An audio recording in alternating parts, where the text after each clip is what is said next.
Shalom saudara-saudara yang dikasihi dalam Tuhan kita Yesus Kristus. Bagaimana kabar Anda semuanya? Saya berharap kabar Anda baik-baik saja di tengah pandemi COVID-19 ini.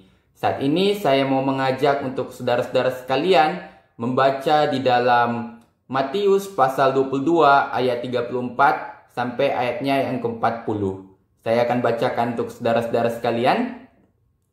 Ketika orang-orang Farisi mendengar bahwa Yesus telah membuat orang-orang Saduki itu bungkam, berkumpullah mereka, dan seorang dari mereka, seorang ahli Taurat, bertanya untuk mencobai dia, "Guru, hukum manakah yang terutama dalam hukum Taurat?" Jawab Yesus kepadanya, "Kasihilah Tuhan Allahmu dengan segenap hatimu, dan dengan segenap jiwamu, dan dengan segenap akal budimu." Itulah hukum yang terutama dan yang pertama. Dan hukum yang kedua yang sama dengan itu ialah, kasihilah sesamamu manusia seperti dirimu sendiri.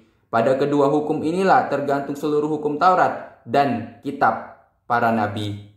Dengan jelas dari teks ini menyebutkan bahwa kitab para nabi dan hukum Taurat bergantung kepada kasih. Kasih menjadi sesuatu yang paling utama di balik hukum Taurat maupun kitab para nabi. Pak Eka Putra Tupamau pernah berkata bahwa kasih adalah sesuatu yang paling utama, bahkan lebih utama dibandingkan kebenaran teologis. Saya tidak berkata bahwa kebenaran teologis adalah sesuatu yang tidak penting. Kebenaran teologis adalah sesuatu yang sangatlah penting. Hari-hari ini kita diperhadapkan dengan isu-isu seperti angka 666, COVID-19, akhir zaman. Kalau tidak ada orang yang bisa memahami kebenaran teologis yang benar, maka tidak ada yang bisa memberikan jawaban yang benar-benar objektif.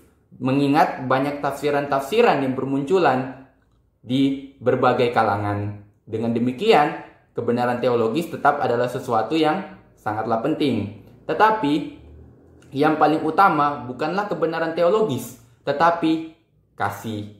Yesus di dalam perkataan dan tindakannya selalu menekankan kasih. Di balik semua yang ia lakukan dan kerjakan, dia selalu mengutamakan kasih sebagai yang utama.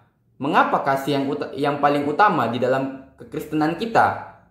Karena kasih adalah sesuatu yang bisa dilakukan semua orang. Bahkan ketika engkau memiliki kasih, maka orang akan lebih mendengarkan engkau dibandingkan dengan orang yang tidak memiliki kasih. Dengan demikian, kasih adalah hal yang paling mendasar maupun fondasi utama dari kekristenan.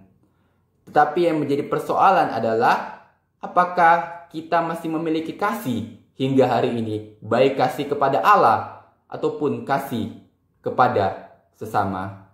Biarlah renungan singkat ini mengingatkan kita bahwa yang terutama di dalam kekristenan kita adalah kasih akan Allah dan kasih akan sesama. Jangan pernah kita melupakan hal itu.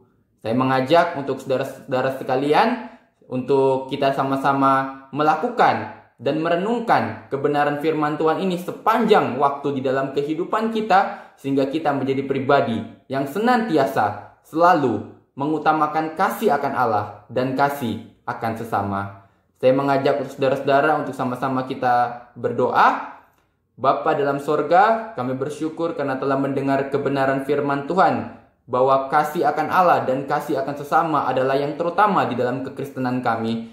Ya Bapa, kiranya Engkau menolong kami untuk kami dapat melakukannya dalam kehidupan kami dan merenungkannya selalu setiap waktu. Ajari kami Tuhan untuk menjadi pribadi yang senantiasa rindu untuk melakukan kasih ini di dalam kehidupan kami. Terima kasih ya Bapa, di dalam nama Tuhan Yesus kami berdoa dan mengucap syukur. Amin.